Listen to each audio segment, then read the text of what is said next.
Hotel పరిశ్రమ అంటే మీ అందరికీ తెలుసు. ఎన్నో ట్యాక్సులు కట్టే సంస్థ ఏదంటే ఇది హోటల్ పరిశ్రమ.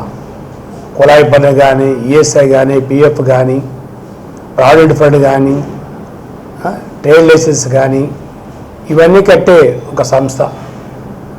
దాంతోపాటు ఏదైనా ఒక ఫ్యాక్టరీ పెట్టాలంటే ఒక 40-50 కుటుంబాలు పెట్టాలంటే ఎన్నో కోట్ల పెట్టాలి. కానీ హోటల్ అనేది చిన్న హోటల్ అయినా కూడా 34 కుటుంబాలకు ఉపాధి కలిగించింది.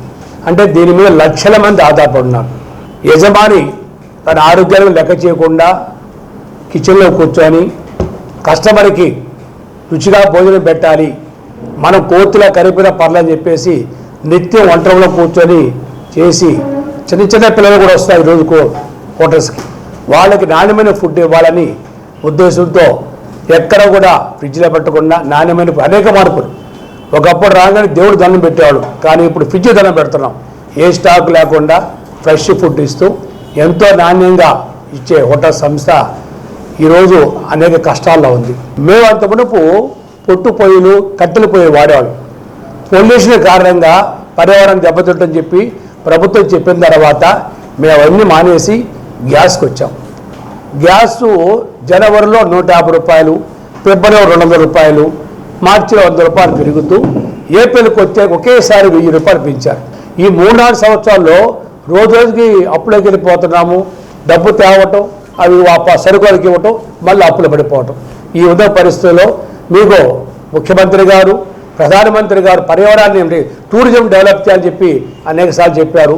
ఈ టూరిజం డెవలప్ అవ్వాలంటే హోటల్కి వచ్చి మనకి సబ్సిడీ ఇవ్వాలి. అంటే గ్యాస్ మీద కానీ, కరెంటు మీద కానీ సరే ఇండస్ట్రియల్గా గుర్తించి ప్రభుత్వం వెంటనే ఇస్తే హోటల్ పరిశ్రమ బతుకుతుంది. లేదంటే వీధి మీద బళ్ళు మీద అయిపోద్ది కానీ ఒక హోటల్ ఉండదు. కాబట్టి దయవుంచి ప్రభుత్వం మేము రిక్వెస్ట్ చేసుకుంటున్నాం. మేము ఈ రేట్ల మీద, ఈ గ్యాస్ రేట్ల మీద అంటే ప్రభుత్వం కూడా ఇది కూడా సేవా సంస్థ కాబట్టి ప్రభుత్వం ఇది భారం పడకుండా మాకు కొంచెం అమౌంట్ తగ్గించే విధంగా మాకు ప్రభుత్వం సహకరించి గ్యాస్ రేట్ తగ్గించి హోటల్ పరిశ్రమను ఆదుకోవాలి మీ ద్వారా తెలియజేస్తాం. లేకపోతే ఇప్పటికే నైట్ టైం కొన్ని క్లోజ్ చేశారు, మెయింటైన్ చేయలేక, దాని దగ్గర వ్యాపారం లేక, దానివల్ల స్ట్రీట్ ఫుడ్ చేశారు. కొన్ని హోటల్స్ మూసేస్తారు నైట్ టైం, ఎక్కడో 4-5 హోటల్ తీస్తారు. కాబట్టి ప్రభుత్వం దయవుంచి మాకు ఇండస్ట్రీ గుర్తించి మాకు గ్యాస్ తగ్గించి హోటల్ పరిశ్రమ ఆదుకోవాలని మీ ద్వారా తెలియజేస్తూ